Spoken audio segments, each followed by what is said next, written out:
There was a moment when the cowboy stopped riding. Not after a loss, not in the ring, but somewhere much darker, somewhere no camera was supposed to follow. It happened when he lit the fire, when he stood outside the smoldering ruins of a childhood home that wasn't his, when he walked through the heel tunnel and never looked back. That's where the Hangman story turned, because this wasn't just a fall from grace. It was a man unraveling, publicly, painfully, and on live television. A former world champion, a father, a friend, now reduced to rage and silence, violence and guilt. But this is also the story of what came after. The rivalry that dragged him into shadows he couldn't escape, the violence that left him hollow, and the moment he could no longer avoid the man staring back at him. It's the story of someone who tried to destroy his demons by becoming one, and almost lost everything in the process. And now, as the lights rise for AEW All In, he steps back into the main event to face a man just as dangerous, just as damaged, and just as desperate. This is the fall, rise, and rebirth of Hangman Adam Page, the rise of the anxious millennial cowboy.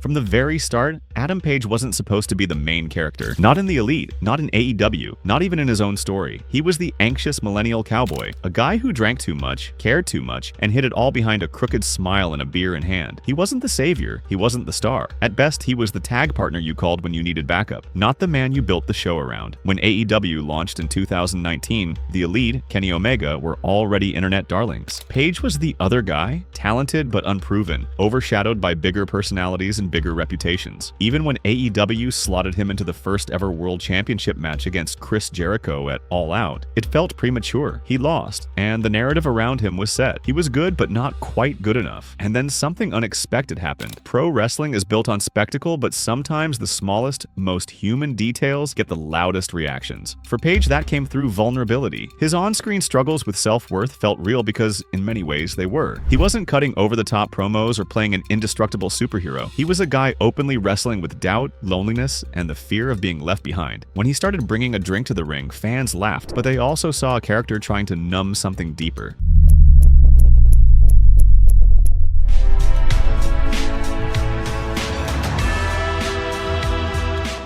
By the time he and Kenny Omega won the AEW Tag Team Championships in early 2020, the crowd was fully invested. Page wasn't just a sidekick anymore, he was our guy. The flawed underdog fans wanted to see succeed, but that partnership ended in betrayal, and Page was sent spiraling. His feud with the Elite became one of AEW's longest-running emotional arcs, stretching over 2 years. The payoff came at Full Gear 2021. After years of self-doubt, rejection, and failed opportunities, Page beat Kenny Omega to become AEW World Champion. The moment was pure catharsis.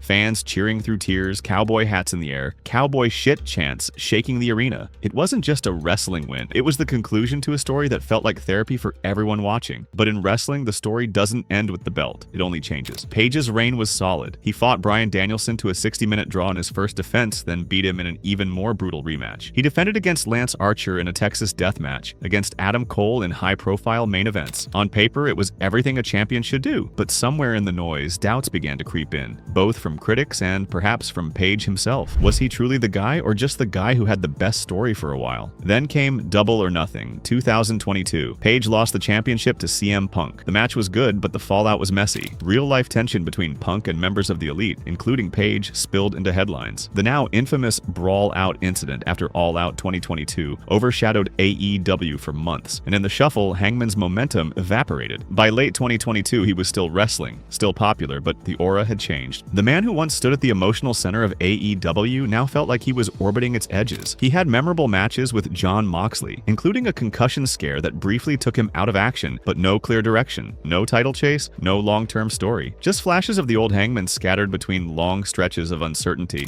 AEW itself was changing too. The roster was deeper than ever, the focus constantly shifting between new signings, returning stars, and faction wars. Hangman wasn't forgotten, but he wasn't essential either. For someone who'd once been the heart of the company, that was a dangerous place to be. By early 2023, Page was at a crossroads. The fan support was still there, but it had cooled. His matches still delivered, but they weren't must-see events. And in wrestling, when you're not the main event, you're at risk of becoming an afterthought. That's when Swerve Strickland stepped into the picture. He's going right into the lion's den, so to speak, here with a man that wants his head. Swerve wasn't interested in a friendly rivalry or a handshake to steal the show. He came in with bad intentions. A new star in AEW's main event scene, he saw Hangman not as a challenge, but as an opportunity. A once-beloved cowboy who'd lost his edge. If he could take down Page, it would cement him as a top player. Their first sparks came after a charity battle royal. The exchange was quick, but the tone was set. Swerve called Hangman complacent. He questioned whether the cowboy still had any fire left. And for a man already wrestling with his place in the company, those words cut deep. Page could have brushed it off. He could have laughed, shaken his head, and moved on. But he didn't. Because the truth was, Swerve had touched a nerve. Hangman wasn't sure he liked the answer to the question Swerve was asking. Are you still that guy? What started as a war of words was about to become something much more dangerous. The rivalry was about to get personal, very personal. And for Adam Page, it would mark the start of a descent he might not be able to climb back from. The descent into darkness. The first confrontation was just words. Quick, sharp, and over in under a minute. But the ripples lasted much longer. In that short exchange after the charity battle royal, Swerve Strickland didn't just challenge Hangman Adam Page, he insulted him. Called him complacent. Asked him if the cowboy still had any fire left. And for a man already wrestling with his own place in AEW, those words didn't just land, they stuck. It's one thing to lose a championship. It's another to have someone stand in your face and suggest you were never good enough to begin with. Swerve's psychological warfare. Swerve wasn't just here to fight Page in the ring, he was here to fight him in his head. And that's exactly where this rivalry lived first. In interviews and promos and every little smirk and side comment Strickland delivered. He brought up Hangman's past as a schoolteacher. He called him lazy. He even suggested Page was playing cowboy instead of being one. For most wrestlers, this is classic heel trash talk. For Hangman, it was more than that. His character had always been tied to self-worth and the fear of being left behind. Swerve didn't have to invent new insults. He just weaponized Hangman's own history, the home invasion. And then, Strickland went from verbal to personal. In one of the most talked about AEW segments of the year, Swerve broke into Hangman's home. The camera followed him into the living room, then the hallway, until he stood in the doorway of Page's child's bedroom. He didn't touch anything. He didn't take anything. Instead, he left behind a tiny shirt for the baby, a calling card so personal and so sinister that the live crowd audibly gasped when it aired. It was the kind of wrestling angle that instantly divides fans. Some loved the storytelling. Others thought it went too far. But everyone agreed it was the moment this rivalry became war. Texas Deathmatch 1, Full Gear, Inglewood. The first time they met in the ring after that was the Texas Death Match at AEW Full Gear 2023 in Inglewood. And if you've never seen a Texas Death Match, the rules are simple. No disqualification, no countouts, no mercy. From the opening bell, this was chaos. Barbed wire wrapped around chairs, tables splintering into jagged weapons, cinder blocks in the ring like it was a construction site gone wrong. Both men bled early. Both men took shots that would have ended other matches, and yet they kept going. By the time it ended, Swerve had his hand raised, and Hangman had something worse than a loss. He had the realization that in this war, violence alone wasn't going to be enough. Escalation off the mat. If this had been a standard wrestling feud, maybe it would have ended there. But this was personal, and personal feuds don't end with a clean finish. Swerve doubled down. He didn't just beat Hangman, he humiliated him. And Hangman, already bitter from the loss, didn't forget. Then came the twist. Page didn't laugh it off. He didn't cut a promo about how it didn't bother him. He responded the way a man at the end of his rope responds. He burned it down. On AEW television, we saw the flames, the smoldering wreckage. Hangman standing there, staring at it like a man who'd crossed an invisible line and knew it. This wasn't the guy who once handed a beer to a fan after a win. This was something else, something darker. Hangman burned Swerve's childhood home. Texas Deathmatch 2, Lights Out Steel Cage. By the time they met again, there was no pretense of this being about rankings or titles. This was a Lights Out Steel Cage match, a match AEW only books when two wrestlers need an environment that matches the level of their hatred. Weapons were everywhere before the bell even rang. Chairs wrapped in barbed wire, tables stacked at ringside, cinder blocks placed with malicious intent. And then there was the spot that would make even longtime fans squirm. Hangman pulled out a syringe. He didn't hesitate. He jabbed it into Swerve's face. Even in wrestling, where fans have seen almost everything, this was different. It was uncomfortable. It was a visual you couldn't unsee. And that's exactly the point. Hangman wasn't just winning matches anymore. He was making moments designed to hurt. Hangman won the match. But if you looked at his face as he stood on the ramp afterward, it didn't look like victory. He glanced back at the ring where Swerve lay unconscious, a chair twisted around his head like a metal collar. For a moment, Page's lip trembled. Maybe he was realizing what he'd become, or maybe he was just catching his breath. Either way, the crowd didn't erupt in cheers. They hesitated hesitated, like they weren't sure if this was still their guy. And then came the punctuation mark. AEW had brought back its classic two-tunnel entrance setup, one for baby faces, one for heels. Hangman walked toward the face tunnel, paused, looked down, then turned and walked through the heel tunnel instead. It was a simple gesture, but in wrestling, gestures matter. This was the visual confirmation that the Hangman Page fans once loved. The anxious millennial cowboy they rallied behind was gone. In his place was someone colder, meaner, and far more dangerous. On paper, this feud could have been a standard heel vs face program, trash talk, a couple of matches, move on. But Swerve and Hangman turned it into something layered. They blended real-life backstory with in-ring storytelling. They escalated from verbal shots to home invasion to property destruction to literal bloodshed. And they made each step feel earned, not rushed. The result? By the end of it, fans weren't just watching matches. They were watching a slow moral collapse in real time. After the heel tunnel moment, Hangman didn't slot neatly back into AEW's title picture. He wasn't suddenly Swerve's ally either. He drifted, showing up unpredictably, fighting whoever was in his path, and always carrying that same edge. It was the wrestling equivalent of a wandering anti-hero. You didn't know if he was going to help save the day or burn the town down. For some fans, this was the most interesting Hangman had ever been. For others, it was sad, a reminder of how far he'd fallen from the days when he was AEW's champion and symbol of hope. Either way, it was undeniable. The feud with Swerve had changed him, not just in the eyes of the fans, but in how he carried himself, how he spoke, and how he fought. That edge came through in AEW's Summer Blockbuster segment, when Hangman stood face-to-face with the Young Bucks and said, in a tone that brooked no argument, "Stay out of Swerve's business." It wasn't a reunion moment, it was a warning, a sign that whatever had happened between him and Swerve, he wasn't about to let old friends interfere. The crowd didn't quite know what to make of it, but it was clear. The lines were blurring. What plan?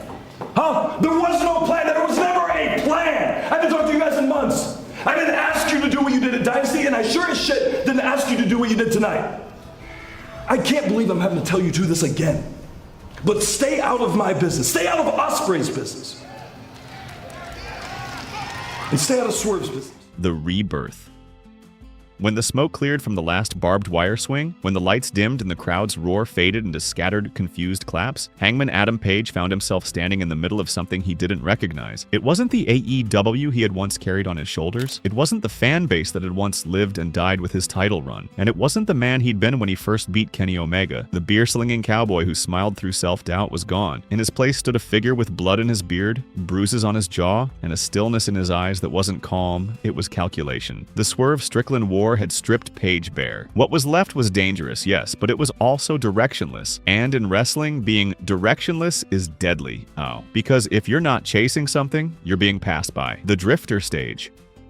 In the months following his fallout with Swerve, Page existed more as a familiar silhouette than a central figure. He appeared here and there in trios matches alongside the Young Bucks, occasionally reassembled as the Hung Bucks, but much of his presence felt deliberately intermittent. It was as if he'd become the wrestler who turned up, made a statement, and then quietly disappeared again, absent from major storylines, reliant on old momentum more than meaningful direction. His character has always hit hardest when backed by emotional clarity, battles for redemption or identity that drew fans in. As one analyst put it, when Swerve turned Hangman's signature weapon against him, the result was more than spectacle. It revealed the cracks in the Cowboys' story, underscoring how vital a clear narrative is for Page's emotional resonance. Then, as if pulling him back on course, AEW's finest are ones who collide when they have to, and right at the heart of the championship picture stood Jon Moxley, a man Page couldn't drift away from, even if he tried. Enter Jon Moxley, violence as a language. Their first major crossing wasn't even supposed to be a story, it was an accident. On October 18th, 2022, during an AEW Dynamite main event for the World Championship, Page was facing Jon Moxley in what was shaping up to be a strong rematch from his title reign. As the Sportster recaps, the match was going fairly well and felt as though it was about to reach another gear until disaster struck. Following a clothesline, Page was knocked out, with it later being revealed that he suffered from a concussion. It left a very awkward and uncomfortable atmosphere at the end of the show. That real concussion, not a scripted injury, gave their eventual rivalry a layer of authenticity you can't fake. For Page, that night wasn't just a bump in the road, it was a reset. When he returned months later, he didn't stand in the ring and cut a standard "I'm back" promo. He told the audience about waking up in a trauma unit with no memory of how he got there, no talk of heat or angles, just the reality of what it feels like to lose time and come back from it. It was raw, unscripted vulnerability, the kind that's easy to perform when it's fiction, but impossible to fake when it's real. From that moment forward, his exchanges with Moxley weren't about belts or bragging rights. They were about survival. Could you still stand up after someone put you down that hard? And more importantly, could you look them in the eye and step back into the fight? Texas Death, mutual respect. The rivalry built slowly, but when it peaked, it was in a match type that suited both men, the Texas Death Match at AEW Revolution 2023. If you've never seen it, picture this. Chains used as garrotes, barbed wire boards, bricks smashed against bare hands. But here's the difference from Swerve. This wasn't born of spite. Against Swerve, Page's violence had been mean, even cruel. Against Moxley, it was about proving you could go to the darkest place without losing yourself there. When Hangman wrapped that chain around Moxley's throat and pulled until Moxley's body went limp, the crowd didn't boo. They roared. It wasn't villainy, it was victory. Page didn't shake Moxley's hand afterward, as he's not the type, but there was a shift. The crowd saw a man fighting for something again, not just against shadows, finding the balance. In the months following his fallout with Swerve, Page re-emerged in flashes that felt both nostalgic and charged, particularly in his sporadic reunions with the Young Bucks as the Hung Bucks. There were moments rooted in camaraderie, smiles, shared beers, the ring banter fans remembered, but every gesture carried an edge that hadn't been there before. He wasn't just walking familiar roads, he was revisiting them with all the scars of the recent past. That edge is captured perfectly in AEW's summer blockbuster clip, where Hangman confronts the Bucks with a stern declaration: "Stay out of Swerve's business." The tension says volumes. It's the old friendship, yes, but filtered through a man who now walks in shadows they can't quite see. And the audience responded. The boos faded, cheers returned, Hangman chants reverberated through arenas, not because he'd reverted to the man he was in 2021, but because he had become something new, a man who could carry his scars without letting them define him. The call to Texas. By summer 2025, AEW was building toward its most ambitious show yet. All in Texas wasn't just another pay-per-view, it was its biggest event in North America, held in Globe Life Field, Arlington, Texas, making AEW the first promotion to host a wrestling PPV inside a Major League Baseball stadium. The stakes were sky high. AEW needed two men who could fill the stadium and carry the story, not just with belts, but with legacy and grit. The obvious and inevitable answer emerged quickly: Hangman Adam Page versus Shawn Moxley. It wasn't just a match, it was the climax of a deeply personal narrative. Page had earned the shot not just through his track record of big match performances, but by winning the Owen Hart Cup at Double or Nothing. In his post-match interview, Page's voice carried the weight of the moment, equal parts relief, pride, and determination. This was a light at the end of the tunnel for me, and if I didn't get this, if I didn't win this, I mean, I truly needed it, because if I didn't get this, I didn't know what I was going to do with myself. But I do know what's in front of me, and I know this isn't the end of it, this is just the beginning. So I think for so long I've been looking backwards, but I think now I'll have the chance to look forward to something. All right, guys, let's open up the floor. Any questions for Hangman? It wasn't just another win, it was validation. And in an unexpected twist, the path to that validation ran right through Swerve Strickland. The man who once broke into Hangman's home and dragged him into the darkest feud of his career was the same man who, without a word, slid the chain that sealed Moxley's fate across the apron, a gesture that turned the tide and led to Page's victory. More than a main event. For Hangman, this wasn't just about titles. It was about stepping out of the anxious millennial cowboy box for good. For Moxley, it was about proving that even against the one man who'd made him submit, he still owned the biggest stage. The showdown between Page and Moxley at All in Texas wasn't merely a headline spot. It was a war that blurred the line between competition and survival. The Texas Death Match delivered exactly what its name promised. Barbed wire, tables splintered like matchsticks, chairs twisted into modern art, and two men who looked like they were trying to see who could bleed first and most. Hangman didn't just beat Moxley, he dragged him into the deep water and kept him there until the fight was over. For a man once defined by hesitation, there was none here. Every strike, every slam, every blood-slick moment was a statement. And when it was over, standing tall with the AEW World Championship, Page wasn't just back, he was reborn. The anxious millennial cowboy was gone. In his place stood a man who'd walked through hell, left a forwarding address, and came back with the kind of edge you don't just lose in catering. Why the rebirth matters. This isn't just a comeback story, it's the closing chapter of a transformation years in the making. The anxious tag partner who doubted himself, the emotional world champion who carried the weight of the crowd's hopes, the bitter rival who went to war with Swerve Strickland, and the man who survived Jon Moxley's storm, all of them exist in the Hangman who steps into the ring today. Picture this. Globe Life Field in Arlington, Texas, nearly 30,000 fans packed into AEW's biggest North American stage. No beer in hand, No exaggerated grin, just the cowboy hat, the black and gold gear, and that slow, deliberate walk to the ring. Across from him, Jon Moxley paces like a man already smelling blood. The bell rings. The fight will decide a champion, but the moment, the sight of Hangman Adam Page standing here again, headlining the first ever AEW pay-per-view inside a Major League Baseball stadium, is already a victory. Because this isn't the anxious millennial cowboy anymore. This is the man who fell, fought through the mud, bled for redemption, and rose again.